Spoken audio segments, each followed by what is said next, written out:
Okay, so I don't know if you want to make sure you can see all these. I realize that they're hard to see, but I'll hold them up.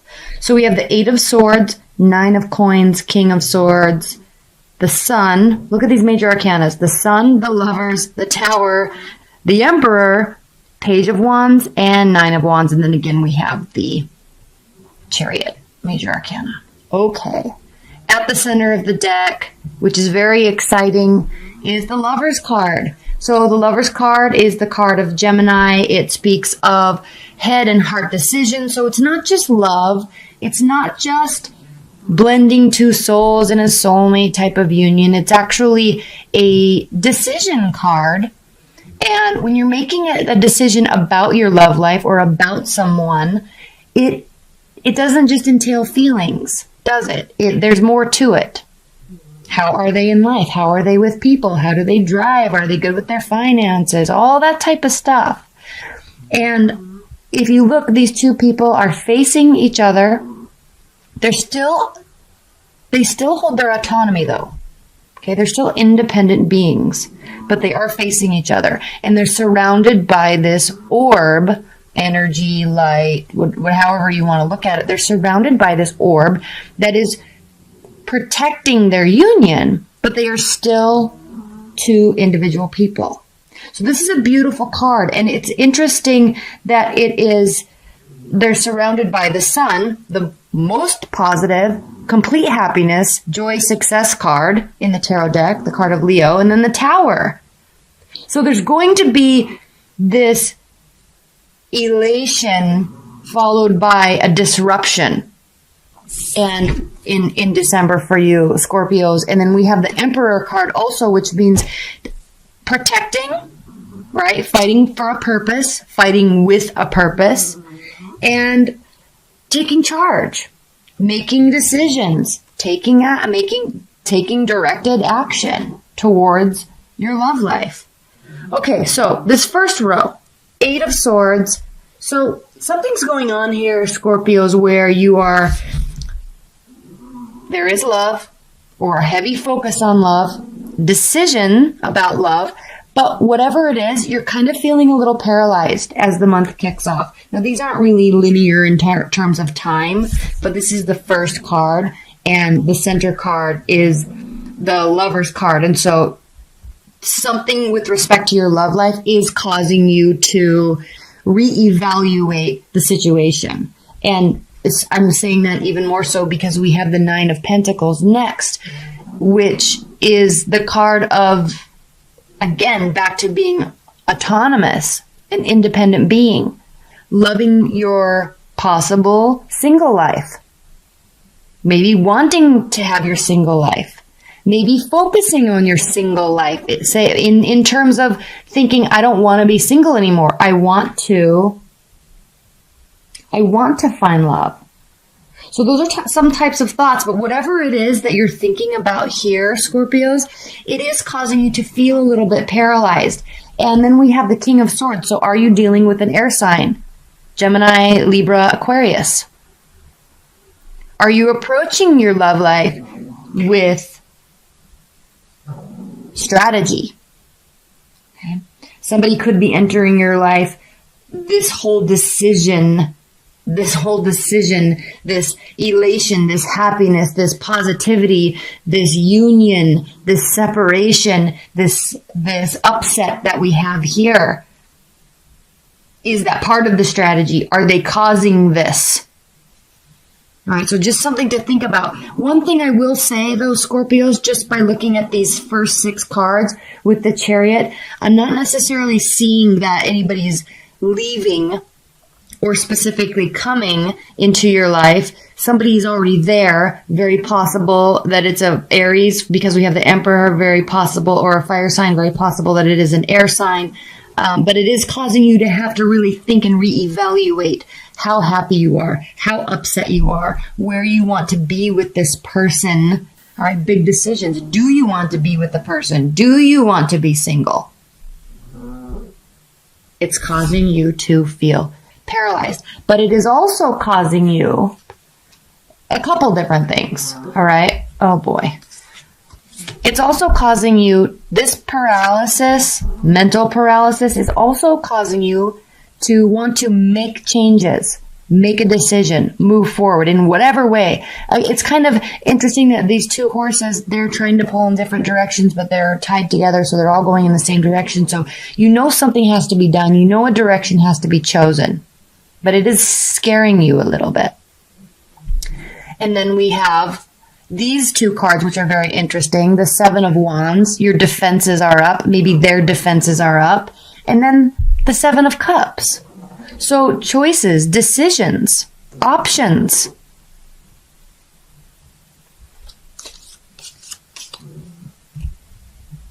Whoops.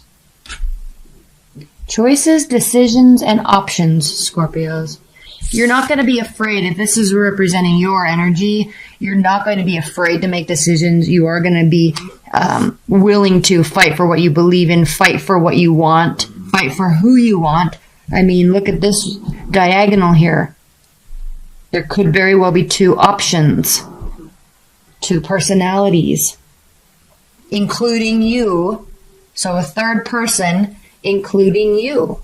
Not necessarily a third-party relationship, but Scorpios, you're not wanting to leave yourself out in the cold by making this decision. You want respect. You want to be able to be in a relationship without being the relationship.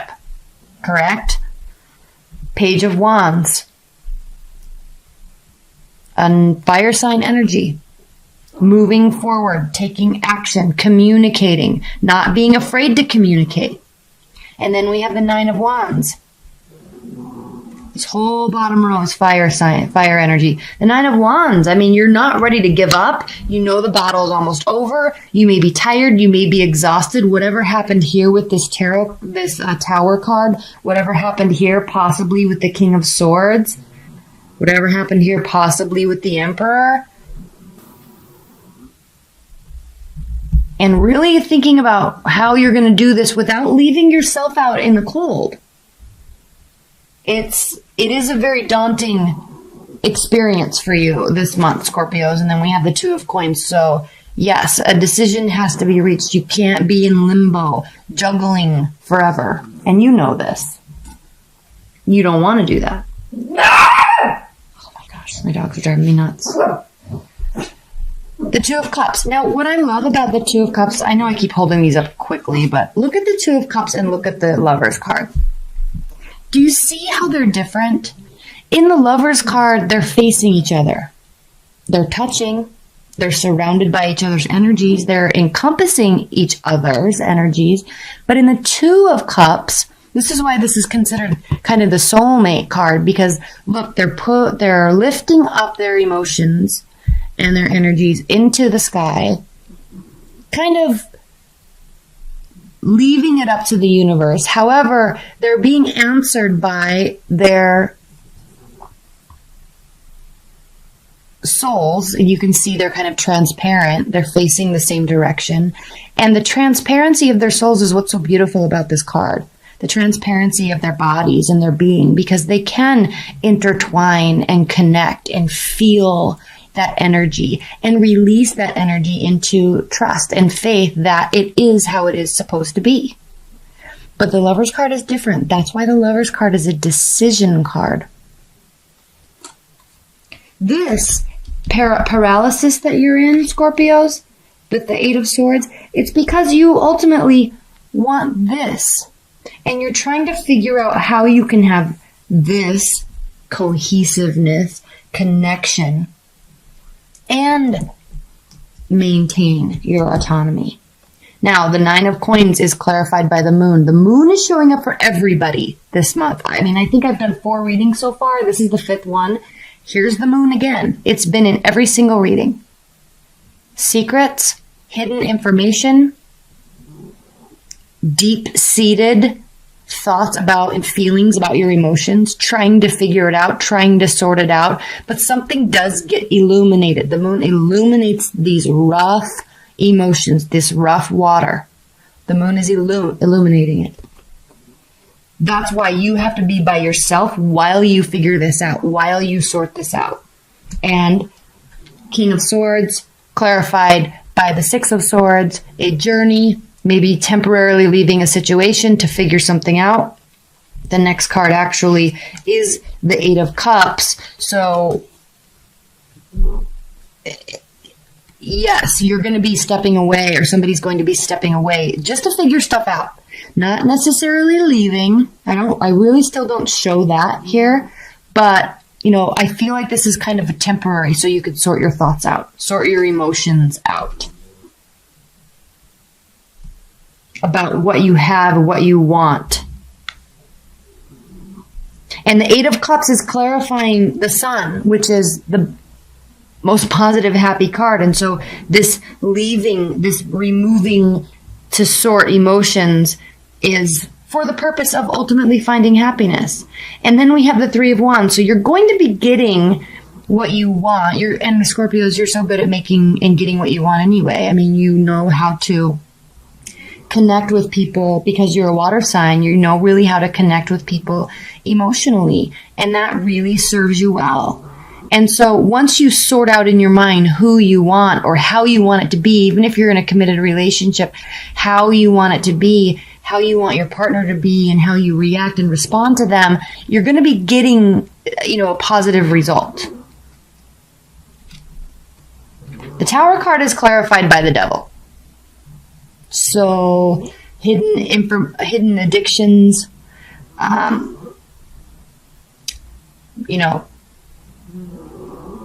sexual experiences.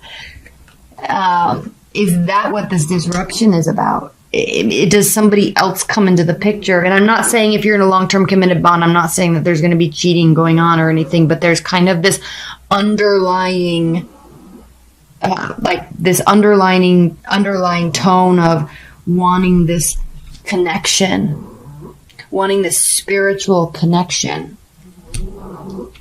There is something that could be hidden, but maybe this is deep-seated in yourself. Like, this is kind of what I'm hungry for. This is kind of what I want.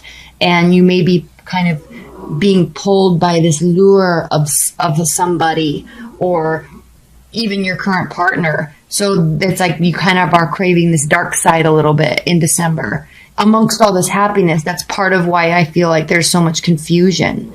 And that's part of why there's this decision that has to be made that you don't want to make. You don't want to hurt anybody.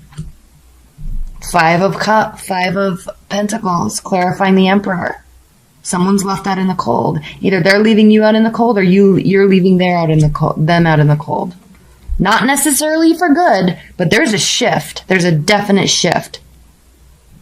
Four of Pentacles. Somebody's withholding something for self-protection.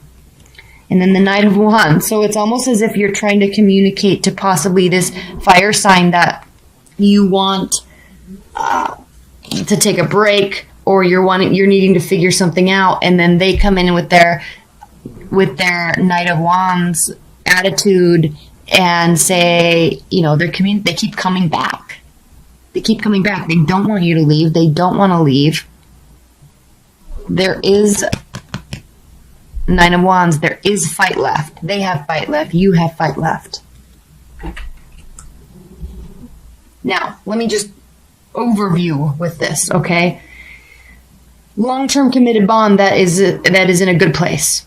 What I'm seeing here with that type of a relationship is there is still a decision that needs to be made. There's something that needs to be left behind in the relationship so you can proceed forward. It's not going to be easy. It's not going to be an easy discussion, but action will be taken. It could involve pulling back for the time being. If you are dating, you have options. You're going to be choosing one. Right? There's a lot of factors that go into that. You will be ultimately getting what you want. You're taking this decision very seriously. Ten of Cups. So again, back to this Three of Wands. Your ships are coming in. You are going to be getting what you want and figuring out how to make this happen, and it will make you happy. It will make you very happy. The Three of Cups. Again, we're already talking about multiple energies here. This doesn't have to mean a third party situation either. we're in the holidays. If we're in the holiday season. So there's going to be lots of celebrations. There's going to be lots of joyous times, reconnecting with friends and family. So again, we're going to come back to why these are advice and guidance cards in a moment. And then we have the Page of Coins. So just like you're taking a concerted effort to making the appropriate decision for you, a slow decision, a well thought out decision, a caring decision. That's what this is talking about. You're going to be doing this with care and practicality. Now, in terms of advice and guidance, that's what this is, okay? Be prepared to socialize and have fun and reconnect. It's going to cause you and help you along this journey to reach emotional fulfillment. And be careful. None of this fly by the seat of the night stuff that happens during the holidays when things just get a little bit crazy. Relationships always get crazy during the holidays, don't they? So, be practical, be slow, be methodical. And you are. That's what this whole reading says, is you're really, really thinking through things before acting. And it will ultimately lead to emotional satisfaction.